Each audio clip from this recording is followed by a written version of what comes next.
행복하세요? 찬양을 이렇게 들으시는 다들 그냥 입이 안 보여도 눈으로 다 웃고 계신 게 다 느껴져서 우리 모두가 주님 안에서 행복하기를 소망합니다.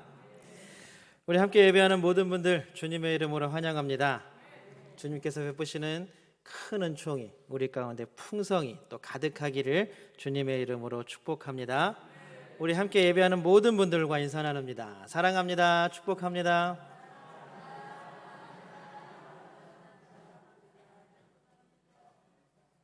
네, 감사합니다. 그래도 11시 예배 때 와서 인사를 해야 인사하는 것 같은 것 같아요. 일부 예배 때 가서 하면요, 애들이요, 사람을 안 쳐다봐요. 사랑합니다, 축복합니다, 바닥 보고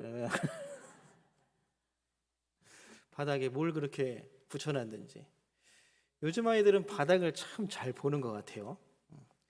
우리가 바닥에, 우리가 땅에, 흔히 이런 말을 표현을 많이 쓰죠. 저도 몇 번 쓴 것 같은데, 우리는 비록 바닥에, 땅에 발을 대고 살아가는 존재이지만 우리의 머리는 하늘을 향해 열려 있는 줄로 믿습니다. 우리는 하늘을 향해 사는 사람들인 줄로 믿습니다. 날마다 하나님의 은혜가 우리 가운데 가득하기를 주님의 이름으로 소망합니다. 우리 저 믿음의 고백 하나님께 올려드립니다. 우리 두 손을 하늘을 향해 번쩍 들고 우리 믿음의 고백 하나님께 올려드립니다. 하나님 좋습니다. 감사합니다. 사랑합니다. 하나님이 하시면 무엇이든지 다 이루어집니다. 하나님 좋습니다. 감사합니다. 사랑합니다. 하나님이 하시면 무엇이든지 다 이루어집니다. 아멘. 하나님께 영광의 박수 올려드립니다. 여러분들 여행 많이 다녀보셨나요? 많이 다녀보셨죠?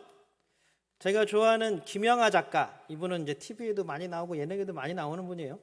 김영하 작가가 쓴 에세이 중에, 원래 소설가인데 에세이도 많이 썼어요.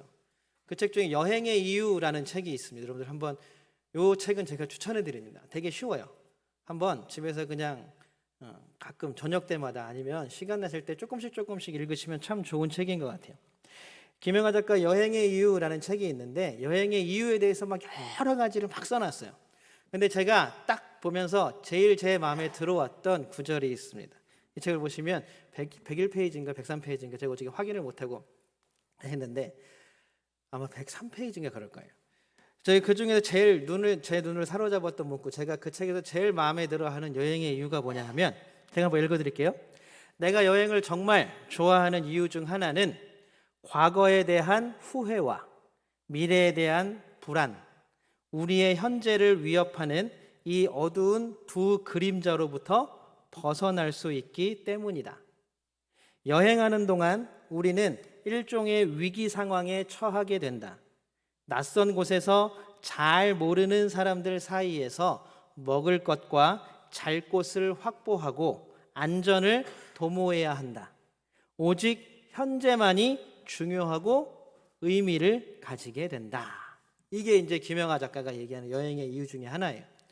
그러니까 이거를 그냥 간단하게 우리식대로 얘기하면 뭐냐면, 그냥 모든 걱정과 근심 다 훌훌 털어버리고 여행 가자 이겁니다. 여행 가자. 우리의 현재를 위협하는 걸 여러분들 가만히 생각해 보시면, 사실 과거에 우리가 했던 행위들이나 말이나 일들에 대한 후회, 그것이 굉장히 많습니다.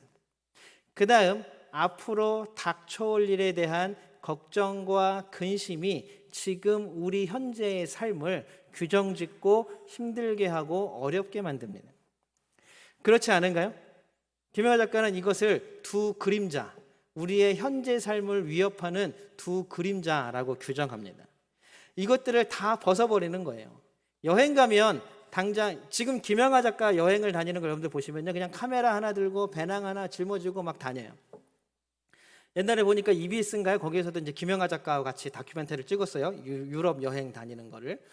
그러기 때 보면 그냥 배낭 하나, 카메라 하나 이렇게 들고 다녀요, 그냥.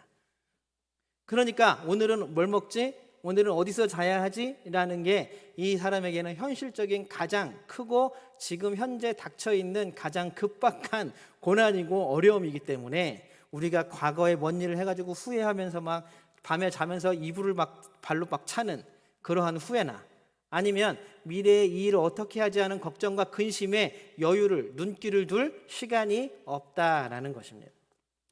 그래서 결국 모든 걸 다 훌훌 털어버리고 모든 것에 대해서 벗어나기 위해서 여행을 간다라는 이야기겠죠. 여러분들은 어떠십니까? 어떤데 여러분들은 어떤 때 여행을 가고 싶고 여행을 가십니까? 여행을 뜻하는 영어 단어 여러분들 다 아실 거예요. 트래블. 이 트래블이라는 단어는 사실 트래베일이라는 단어와 동일한 어근에서 나왔어요. 한 단어에서 이 트러블이라는 단어와 트래베일이라는 단어가 같이 나왔습니다. 그런데 트래블이라는 단어는 여행이라는 뜻이 되었고, 이 트래베일이라는 단어는 뭐가 됐냐 하면은 고난, 고통, 산고, 산모가 아이를 낳는 고통이죠. 이 산고라는 뜻을 가지게 되었습니다. 이 단어를 좀 연합해서 보면 뭐가 되냐 하면 우리나라에서 흔히 하는 말 있죠. 집 떠나면 고생이다. 그래서 여행, 트래블은 트래베일이다. 이런 얘기가 여러분 유럽에서 이 속담이 있다 그래요. 미국에서 참, 유럽에서가 아니라. 트래블은 트래베일이다. 여행은 고난이다. 우리나라도 집 떠나면 고생이다. 그래도 떠나고 싶죠, 가끔. 떠나고 싶죠. 고생이라도. 그래서 사실 이 트래베일이라는 말은 사실 우리가 흔히 생각하는 지금 여행, 어디를 놀러 가거나 하는 여행에 상관되는 단어가 아니었다 그래요.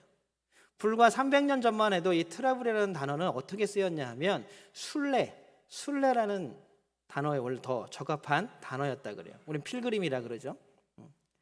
이 트래블이라는 단어가 원래는 순례라는 이야기에 썼다고 합니다. 순례자들은 스스로 고통과 고난, 자신의 상황을 극한까지 밀어올리잖아요. 그래서 여러분들 옛날에 예루살렘 순례를 가는 순례자들은요, 신발을 신지 않고 말이나 타야 할 이동수단에 절대 타지 않습니다. 걸어서 갑니다. 걸어서. 그것도 신발을 신지 않고 맨발로. 그 다음에 어떤 고행이 있었냐 하면요, 예루살렘에 순례를 가는 사람들은요, 신을 벗지 않으면 자기의 발에다가 무거운 돌들을 매달고 예루살렘까지 걸어갔다 그래요. 그렇죠. 우리도 이 정도쯤은 다 할 수 있으니까 아무도 안 놀라시는 거잖아요. 우리 나중에 예루살렘 성지 순례 갈 때 우리 다리에다 돌 하나씩 메고 가면 옛날엔 그랬다 그래요. 그리고 절대 말이나 마차를 절대 타지 않고 걸음으로만. 배는 어쩔 수 없이 타야 되죠. 바다를 건너가야 되니까. 걸어서 순례를 갔다라고 합니다. 그리고 또 특정한 기일 동안 단식을 하거나 아니면 옷을 특수한 참외형 옷이 있다 그래요. 이게 무슨 푸대자로 뒤집어 쓴 것처럼 구멍만 뚫어서 팔다리가 나오게 하는 옷. 그 옷을 입고 순례를 떠났다고 합니다. 결국 순례는 자신의 상황, 자신의 현재 상황을 뛰어넘는 단계로까지 자신을 끌어올리기 위한 여행이었다라는 것입니다. 여러분 어떠십니까? 지금 우리의 여행과 너무나 다르죠. 너무나 다르죠. 그러나 그 목표만큼은 지금 이것들을 통하여서 이 여행과 이 순례를 통하여서 우리의 삶이 다시 새로워지기를 원하는 마음은 다 똑같은 것 같습니다. 여행을 통해서 우리도 좀 쉬고 다시 새로운 마음으로 삶을 대하기 위한 것들. 결국 순례나 여행이나 모두가 다 동일하게 목적을 달성할 수 있다라는 말입니다. 우리는 흔히 인생을 여행이라는 말로 표현을 많이 합니다. 여행. 여러분들은 지금 이 땅에 왜, 어떤 이유로 삶의 여행을 하고 계십니까? 길면 120, 130세, 짧으면 90세. 제 말이 맞죠? 짧으면 90, 길면 130. 150으로 할까요? 아니요. 왜요? 이 인생의 시간들, 하나님께서 주신 이 땅 가운데에서의 여행의 시간들, 여러분들은 이 땅 가운데 왜 보내졌을까요? 수천 년 동안 사람들이 이 질문에 답을 해보려고 노력했지만 아직까지도 사람들은 헤매고 있는 중인 것 같습니다. 그러나 이 질문은 어렵다고 해서 피해야 할 것이 아니라 내가 지금 이 땅에 살아가는 이유가 무엇인지를 우리는 하나님이 부르시는 그날까지 끝까지 고민하면서 살아야 할 것 같습니다. 우리가 이 땅에 와서 살아가는 것처럼 예수님께서도 이 땅에 오셔서 이 긴 우리보다 짧은 삶을 그 삶의 여행을 살다가 가셨습니다. 그렇다면 예수님이 그 짧은 시간들을 사신 그 땅의 여행의 이유는 무엇이었을까? 제가 오늘 말씀의 제목을 정하느라고 일주일을 고생했어요. 근데 고민한 결과가 너무 제가 오늘 새벽에도 이렇게 보면서 너무 마음에 안 와닿는다. 고민이 길다고 좋은 게 나오는 건 아닌 것 같아요. 예수님이 이 땅에 오신 이유가 무엇인가? 예수님은 왜 이 땅에 오셨을까? 라는 것들을 여러 가지 이유를 우리는 될 수 있겠지만 오늘은 마가복음 1장을 통해서 한번 살펴보고 싶습니다. 예수님께서는 처음 제자들로 마가복음에서는 누구를 부르셨다고 나오죠? 베드로와 안드레, 그 다음에 요한과 야고보를 제자로 불러들이셨습니다. 그 다음에 하신 일이 뭐였냐 하면 지금 저는 마가복음에 따릅니다. 복음서마다 다릅니다. 마가복음을 따르면 제자를 이렇게 첫 제자들을 부르신 이후에 가버나움에 있는 회당에 들어가셔요. 가버나움에 있는 회당에 들어가셔서 말씀을 가르치십니다. 상상도 할 수 없는 일이죠. 랍비가 아니에요. 예수님은 그냥 뭐예요? 뭐 하던 사람이니까 예수님은 목수예요. 목수. 하루 벌어 하루 먹고 사는 목수였습니다. 목수가 성경 두루마리를 펴놓고 사람들에게 말씀을 가르친다고요? 이거는 그 당시에는 어쩌면 신성모독에 걸릴 수도 있는 일이었어요. 그런데 말씀을 가르치실 뿐만이 아니라 귀신 들린 사람에게서 귀신을 쫓아내시는 거예요. 병든 사람을 고치시는 거예요. 여러분들 지금 누군가가 이 자리에 와가지고요, 여러분들 병을 싹 고쳐준다고 생각해 보세요. 아픈 데가 어디세요? 그러세요? 손만 얹으면 막 아픈 데가 다 나아요. 그럼 얼마나 좋겠어요, 그렇죠? 별로 안 좋으실 거예요.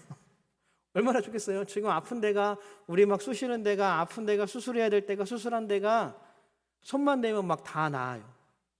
지금 마음의 병 우리가 가지고 있는 우울함이나 이러한 것들이 손만 대면 막 다 떠나지고 기쁨과 즐거움이 우리 마음 가운데 가득 찬다고 한번 생각해 보십시오. 얼마나 기쁜 일입니까? 이 일로 인하여서 예수님의 이름이 단숨에 퍼져나가 유명 인사가 되어버렸습니다. 우리 28절 말씀 세 번역으로 한번 읽어볼게요. 28절입니다. 같이 한번 읽어보겠습니다. 시작. 그리하여 예수의 소문이 곧 갈릴리 주위의 온 지역에 두루 퍼졌다. 인싸. 그 당시에 제일 유명한 사람이 된 거예요. 아니 그러지 않겠어요? 병을 고치고 귀신을 쫓아내는데 얼마나 놀라운 일입니까? 근데 여러분들 왜 이렇게 안 놀라세요? 아니 귀신 들린 사람에게서 귀신을 쫓아내고 병든 사람들을 막 낫게 하는데 여러분들 이 예수님의 이름이 세상으로 막 퍼져나가는 건 너무나 당연한 일이죠. 그리고 나서 그곳을 떠나셔서 예수님이 어디로 가셨냐면 베드로의 집으로 갔는데 베드로의 장모가 열병으로 앓아 누우신 거예요. 장모님이. 그 예수님이 탁 고쳐주셨어요. 얼마나 또 놀라운 일입니까? 그랬더니 그 집안에 있는 모든 사람들이 다 예수님께 수종들었다라고 말합니다. 그런데 예수님이 집에 머무른 것이 뭐라 그럴까요? 어떤 일을 막 불러 일으켰어요. 어떤 일인지 한번 보겠습니다. 32절, 33절을 그냥 같이 겹쳐서 볼게요. 32절, 33절입니다. 같이 읽겠습니다. 시작. 해가 져서 날이 저물 때에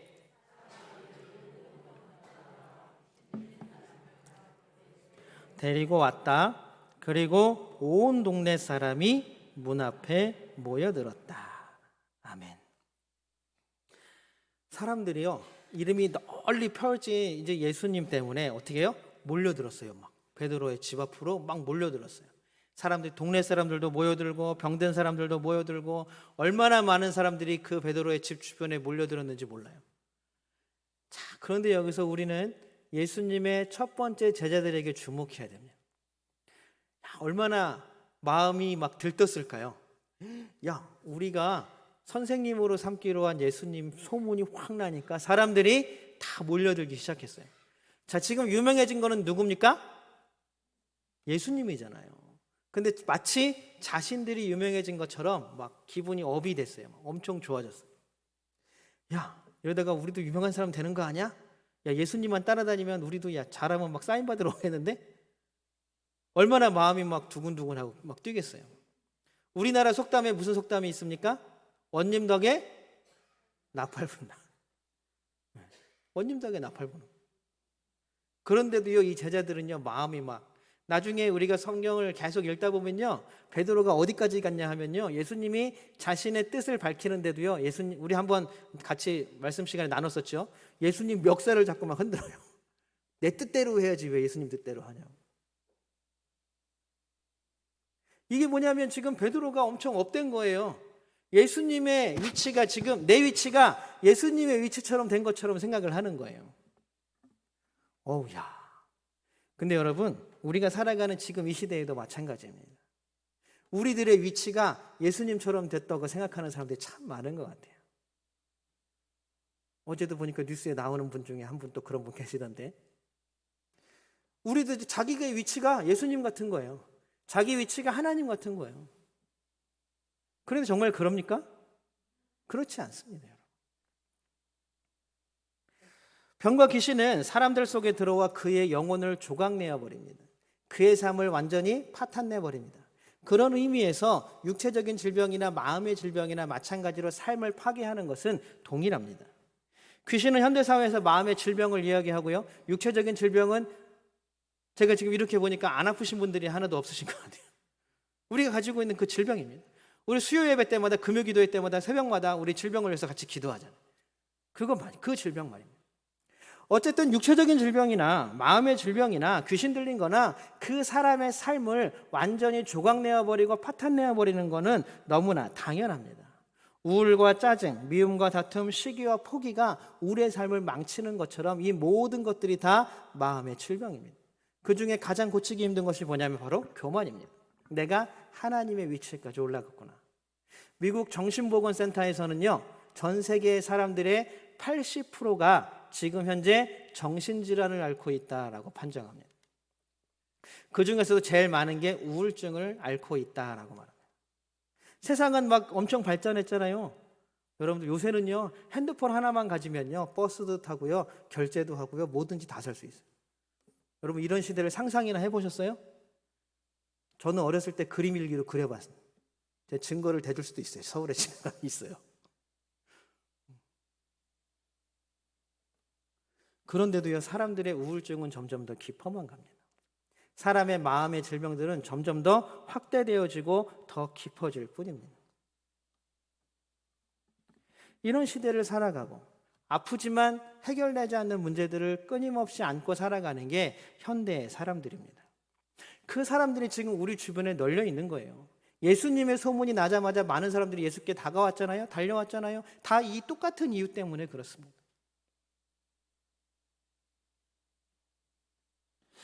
예수님께 나온 모든 사람들이 지금 자신에게 있는 육체의 질병뿐만이 아니라 마음의 질병까지도 고침받기를 원하고 나왔습니다. 예수님은요, 이런 사람들을 외면하지 않으십니다. 예수님이요, 이런 사람들을 다 자기의 아들로서, 자녀로서, 가족으로서 받아주시고 그들을 치유하시고 그들 속에 있는 하나님의 형상이 드러나도록 도우시고 드러나게 해주십니다. 여러분, 여기에 있는 여러분들은 참 행복한 사람들인 줄로 믿습니다. 아멘. 왜냐하면요, 우리는 우리가 최소한 하나님의 형상 닮은 존재구나라는 것들을 깨닫고 있지 않습니까? 미켈란젤로라는 유명한 조각가는요, 그때 레오나르도 다빈치하고 두 천재가 동시대에 살았어요. 그것도 같은 공간, 같은 나라에서. 둘이 엄청난 자존심 경쟁이 있었다 그래요. 근데 레오나르도 다빈치는 모든 면에 천재였고 그 중에서도 그림이 천재였고, 미켈란젤로는 그림도 뛰어났지만 조각에 아주 특출난 재능을 발휘했다고 합니다. 미켈란젤로가 남긴 말 중에요, 조각을 하면서 야 선생님 어떻게 그렇게 멋진 조각을 할 수 있습니까? 라고 했더니요, 뭐라 그러냐면 저 대리석을 보면요, 그 대리석 안에 사자가, 내가 조각해야 할 사람이 들어 있습니다. 그 사람에게 덮어 씌워져 있는 불필요한 조각들을 떼어내는 것입니다 라고 얘기했다. 멋진 말이죠. 내가 구상해가지고 이걸 이렇게 하면 사람이 되겠네가 아니라 그 안에 이미 사람의 형상이 들어있고요, 그 안에요 이미 사자의 형상이 들어있습니다. 저는 그 형상을 덮고 있는 불필요한 것들을 떼어낼 뿐입니다 라고 미켈란젤로가 얘기했다. 우리가 하나님의 형상인 줄로 믿습니다. 아멘. 그렇기 때문에 우리는 하나님의 형상이 우리 안에서 아직 불필요한 것들로 많이 덮여져 있어요. 우울함과 어쩔 때에는 미움과 다툼과 시기와 질투와 여러 가지의 것들이, 어쩌면 육체적인 질병으로 인한 다른 우리의 마음의 교만과 모든 것들이 우리가 하나님의 형상임을 잊게 만들도록 계속 덕지덕지 붙어 있다는 이야기입니다. 그런데요, 예수를 믿으면요, 우리는 끊임없이 계속해서 우리가 해야 되는 작업이 뭐냐면 하나님의 형상을 덮고 있는 불필요한 조각들을 깨나가는 거예요. 그래서 우리를 통해서 하나님의 형상이 드러날 수 있도록 만들어가는 작업이 바로 신앙생활입니다. 좀 어려운 말로 성화라 그러죠. 거룩하여져 가는. 우리는 거룩할 수 없습니다. 그러나 우리는 거룩하여져 가는 과정에 있는 사람들입니다. 그러니 얼마나 행복하십니까? 여러분들 행복한 사람인 줄로 믿습니다. 예수님 만나서 바로 그것들이 하나하나씩 실현되고 있지 않습니까? 우리 옆 사람 보고 한번 물어볼까요? 한번 예수 만나서 행복하세요? 하고 물어보세요.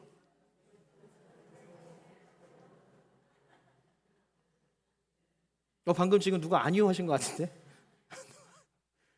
우리 그러면 한번 대답해 봅시다. 예수 만나서 행복합니다. 아니 저한테 말고 물어본 사람한테 대답하셔야죠.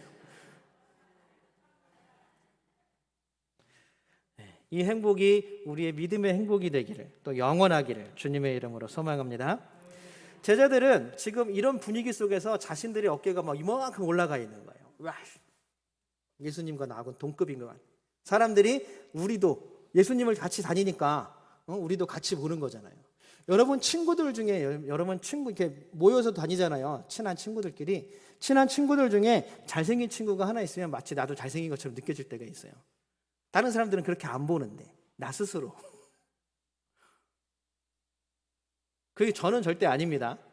그냥 일상적으로 볼 때 그렇다는 얘기죠. 그러다 보니까 예수님은 다시 제자들을 진정시키기를 원하셨는데요. 예수님은 그 자리에 머물러 있거나 그 자리에서 뒤로 나아가는 방향을 택하시지 않습니다. 우리 35절 한번 읽어볼까요? 35절입니다. 같이 한번 읽어보겠습니다. 시작. 예수께서 일어나서 외딴 곳으로 나가셔서 거기에서 기도하고 계셨다. 여기서 중요한 단어는요, 나가셔서입니다. 나가셔서. 그냥 그래, 야 빈방 하나 없나? 여기 그냥 어디 머물러서 기도하셨다가 아니라요. 어떻게 하셨어요? 나아가셔서. 예수님은 계속 앞으로 나아가시는 분이세요. 거기에 머물러 있으신 분이 아니십니다. 우리 또한 머물러 있으면 안 됩니다. 우리 또한 앞으로 계속 나아가야 할 줄로 믿습니다. 그런데요, 제자들은 다른 선택을 하려고 합니다. 우리 37절 아주 중요한 부분만 뽑아낸 한 구절 한번 읽어보겠습니다. 시작.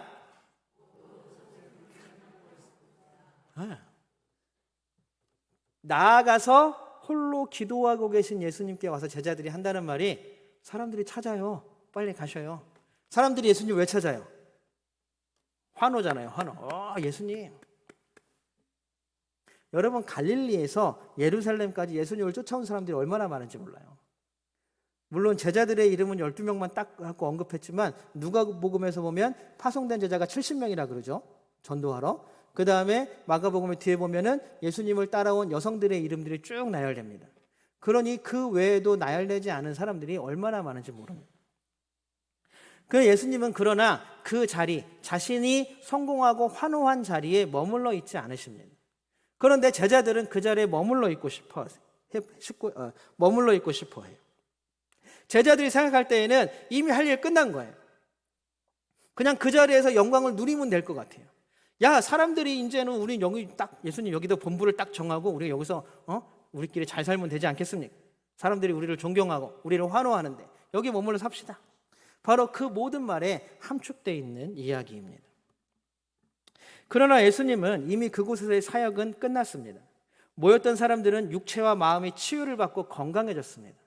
그러나 예수님의 말씀에 의하면 아직도 다른 데는 육체와 마음의 질병으로 고통당하는 사람들이 아직 많이 있습니다. 그렇기 때문에 그들에게 예수님은 다시 똑같은 일을 하시기 위해서 가야만 하는 것입니다. 한국교회의 가장 큰 문제를 뭐라고 정리하느냐 하면, 교회개혁연대에서 뭐라 그랬냐면 되게 쉬운 말로 우리끼리만 즐거운 거라 그래요. 교회끼리만 즐거워요. 교회끼리만 재밌어요. 우리들끼리만 모여 있어요. 우리들끼리만 행복해요. 그냥 머물러 있는 거예요. 우리의 신앙도, 우리의 믿음도, 우리의 복음 전파도 그냥 머물러 있는 것입니다. 우리들만의 잔치가 벌어지고 우리들만으로 그냥 그 잔치가 끝이 나버립니다. 우리들끼리 즐기고 우리들끼리 나누면서 그냥 끝나버립니다. 그러니 이제는 세상이 교회를 걱정하는 지경에 이르고 말았습니다. 우리 38절 한번 같이 읽어보겠습니다. 38절입니다. 같이 한번 읽어보겠습니다. 시작. 예수께서 그들에게 말씀하셨다. 내가 말씀을 선포해야 하겠다. 나는 이 일을 하러 왔다. 예수님은요, 어디 한 곳에서 딱 거점을 정하시고 야, 여기가 내 나라야 라고 정하신 것이 아니라 내가 다른 곳으로도 가야 한다. 거기에도 지금 육체적으로 마음적으로 아픈 사람들이 얼마나 많은지 아니? 너희들끼리 행복하고 너희들끼리 즐거운 거, 그건 내가 바라는 일이 아니야. 예수님이 바라시는 것은 뭐냐 하면요, 마지막에 예수님이 하늘에 올라가시면서 제자들에게 하셨던 그 말씀이 바로 거기에 나와 있습니다.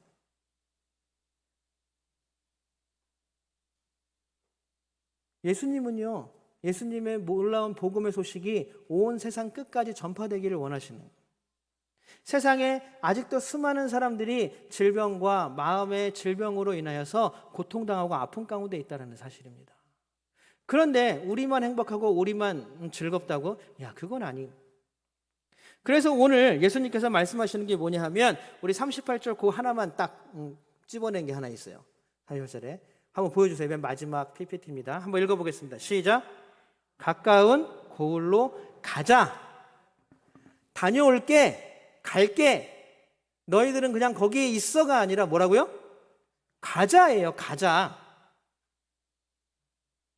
예수님은 지금도 계속 우리를 향해서 말씀하고 계세요. 야, 네 가족들, 너의 사랑하는 자녀들, 너의 이웃들, 너의 동료들 아직도 똑같이 육체적인 질병과 마음의 질병으로 인해서 그 삶이 무너지고 부서지고 깨어지고 있는 사람들이 그렇게 많은데, 야, 너 혼자 그렇게 살아가는 거야?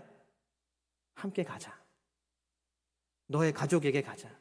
너의 자녀들에게 가자. 너의 이웃에게 가자. 너의 동료들에게 가자. 예수님은 지금 우리 곁에서 계속 말씀하고 계셔요. 그런데 뭐냐, 우리가 이렇게 안 들려요 하고 있는 거죠. 귀 막고. 그냥 나는 내가 즐거우니까 괜찮아요 라고 말하고 있는 거죠. 그러나 주님께서는 지금도 우리를 향하여서 계속 가까운 고을로 가자. 가까운 가족에게로 가자. 가까운 자녀들에게 가자. 가까운 이웃들, 가까운 동료들에게 가자라고 말씀하고 계십니다. 사랑하는 성도 여러분, 우리의 가족과 자녀들과 이웃과 동료들을 돌보는 사람들 되기를 소망합니다.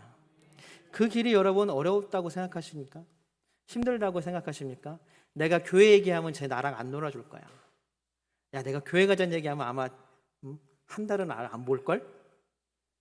여러분 걱정하지 마시고, 그래서 우리가 기도하는 것 아닙니까? 하나님 그들의 마음을 열어주시고 그들의 귀를 열어주시고 그들의 눈을 열어주시고, 오늘 어떻게 됐습니까? 예수님과 함께 있을 때에 우리 제자들의 어깨가 올라갈 정도의 일들이 벌어지지 않았습니까? 우리가 예수님과 함께라는 사실을 잊지 않게 되기를 소망합니다. 여러분들 사랑하는 사람들에게 교회 가자, 함께 예배하자, 우리 같이 믿자라고 말하는 게 두려우십니까? 여러분들 나 혼자 있는 것이 아니라 지금 우리와 함께 계시면서 우리에게 함께 가자라고 부르시는 분이 예수 그리스도이신 줄로 믿습니다. 예수님은 이 일 때문에 오셨고 지금 우리와 함께 하시는 줄로 믿습니다. 용기를 내고 힘을 내십시오. 주님이 우리를 도우시고 우리와 함께 해 주실 것입니다. 함께 가자라고 부르시는 이 부르심에 우리의 귀를 열고 함께 동행하는 믿음의 사람들이 되시기를 주님의 이름으로 축복합니다. 우리 함께 찬양합니다.